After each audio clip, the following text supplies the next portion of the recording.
Bueno, en la continuación de este encuentro internacional sobre espiritualidad a la luz de la teología de la liberación, es un placer para nosotros tener a nuestra ministra, la ministra de la Juventud, y el día de ayer no pudimos tener tiempo para compartir contigo, Maripili, pero gracias a Dios se ha abierto esta posibilidad, y precisamente el día de ayer tú hiciste una reflexión muy interesante sobre la vida pública de Jesús, viendo esa parte política que tal vez muchos olvidan, y Jesús fue un gran político. En tu reflexión del día de ayer la hiciste presente. Quiero que nos hable un poquito acerca de lo que estuvieron debatiendo entonces en esa mesa de trabajo. Bueno, mira, a mí me tocó hablar sobre teología y política, espiritualidad y política, y bueno, partíamos del principio de que por un lado se debe cristianizar la política, se debe evangelizar la política, se debe incluir los principios cristianos y evangélicos en el accionar político diario, pero por el otro lado también se debe ver la dimensión política que tiene el evangelio. Nuestro evangelio y la buena noticia de Jesús no es simplemente algo que va a suceder en la vida eterna, no es simplemente algo para el más allá, sino que hay elementos muy concretos del anuncio del evangelio, de la buena noticia, que son elementos políticos y que son para el hoy en día. El hambre, las necesidades, los derechos humanos, son valores que promueve nuestro evangelio, que promueve Jesucristo y que determinan una opción política específica.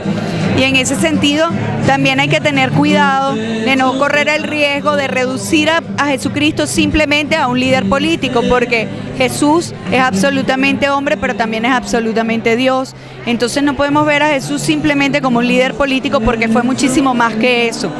Y aunque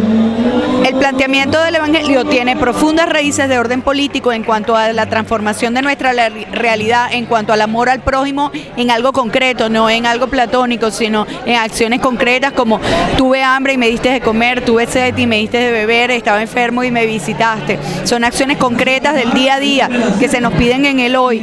Entonces, aunque hay acciones concretas que determinan acciones que pudiéramos calificar de política, Jesucristo no es solamente o no es simplemente un líder político, es mucho más allá. Por eso es que la simbiosis tiene que ser, se tiene que ver de los dos lados. No solamente ver el aspecto político que tiene nuestro evangelio, sino también evangelizar la política, evangelizar nuestra acción política, cristianizar nuestra acción política del día a día. Porque por el otro lado, si ayudamos al hermano y hacemos mil cosas a favor de los demás, pero no tenemos amor, como dice la primera carta de los Corintios 13, o sea, yo puedo llegar hasta dar mi cuerpo, pero si lo hago solamente para que me aplaudan, si lo hago por una alabanza y no lo hago por amor, pues no tiene sentido, de nada vale. Y en ese aspecto yo creo que las dos cosas, ver la dimensión política del evangelio, pero también ver la dimensión cristiana, que no es otra cosa que la dimensión del amor que tiene que tener nuestro accionar político, es necesario para aquellos que tenemos fe. Bueno, Maripili, estamos en la recta final de la campaña electoral y en este encuentro hay muchos jóvenes de diferentes denominaciones cristianas, y quiero que tú le hagas un llamado a todos ellos a participar el próximo 7 de octubre en las elecciones presidenciales.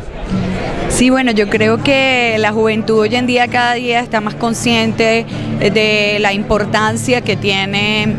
la democracia y el ejercicio de la democracia participativa. Por eso es que todos los jóvenes de nuestro país deben ir a ejercer ese derecho al voto como parte de ser protagonistas de la historia. La historia no la podemos ver por televisión, nosotros tenemos que ser protagonistas de nuestra historia, de nuestra propia transformación de la realidad, y un joven con mayor razón. Así que todos los jóvenes a participar y a ser protagonistas del trabajo que vamos a hacer este próximo 7 de octubre para consolidar nuestra independencia y nuestra democracia. Bueno, muchísimas gracias, Maripili, por compartir con nosotros estos minutos, y nosotros ya estamos finalizando entonces la cobertura que tenemos de este gran evento internacional.